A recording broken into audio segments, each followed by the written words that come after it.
2,000 years later. Hello guys, welcome back to my channel. কেমন আছো তোমরা সবাই? আশা করছি তোমরা সবাই অনেক ভালো আছো, আর আমিও কিন্তু অনেক ভালো আছি। জানি অনেকদিন লং ভিডিও দেওয়া হচ্ছে না, তাই আমি ফাইনালি লং ভিডিও নিয়ে চলে এসেছি তোমাদের জন্য। আর আজকে আমাদের এখানে হচ্ছে রথযাত্রা উপলক্ষে বড় মেলা। তো যারা আমার ফার্স্ট থেকে ব্লগ দেখো তারাই একমাত্র জানবে যে আমি এই দিনে ব্লগটা স্টার্ট করেছিলাম। দেখতে দেখতে আমার চ্যানেল 1 বছর হয়ে গিয়েছে। তোমাদের অনেক সাপোর্ট পেয়েছি, আমি যে তোমরা আরও সাপোর্ট করে যাতে আমি এগিয়ে যেতে পারি। তো চলো বেশি কথা না বলে আজকে ভিডিওটা স্টার্ট করি। আর স্টার্ট করতে করতে তোমাদের সাথে সব কিছু শেয়ার করছি।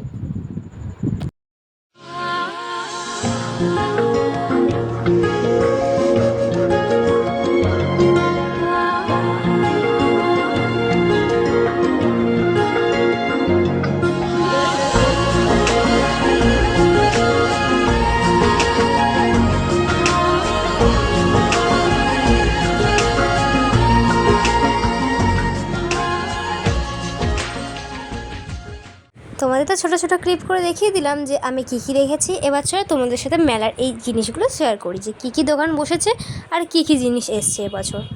তো ফার্স্টেই ছিল এই বাচ্চাদের খেলনার জিনিসের দোকান। এই বছর কিন্তু বাচ্চাদের খেলনার জিনিস বেশি বসেছে।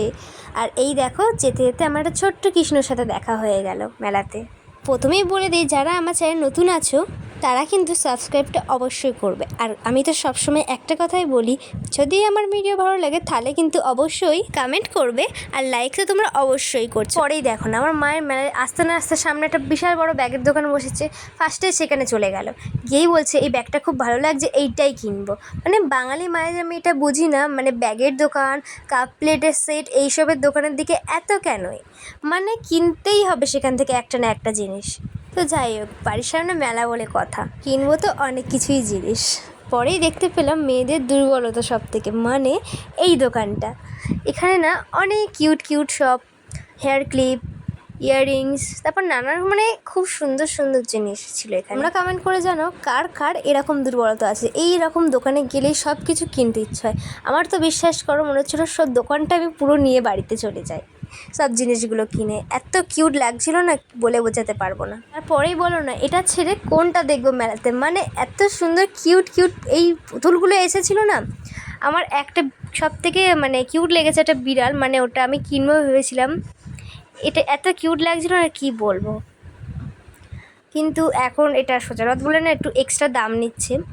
পরে মানে এই পরের সপ্তাহে যখন উল্টো রথ আছে তখন নিলে কিন্তু অনেকটাই কম দাম হবে। তাই আমার মা বললো যে এখন নিস না, পরের সপ্তাহে নিবি, তখন অনেক কম দাম হবে। আর একটা কেন, 2-3টে নিয়ে নিবি একেবারে। আর দেখো তোমরা কমেন্ট করে জানো কি সুন্দর লাগছে না বিড়ালটাকে। আমার তো খুব কিউট লাগছিল, দেখো কি সুন্দর। কিন্তু কি করব, এত বায়না করার পরেও আমাকে এটা কিনে দিল না।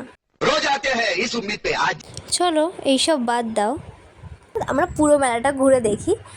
আর একটু পরেই রথ টানা হবে, সেটা তোমাদেরকে দেখাবো।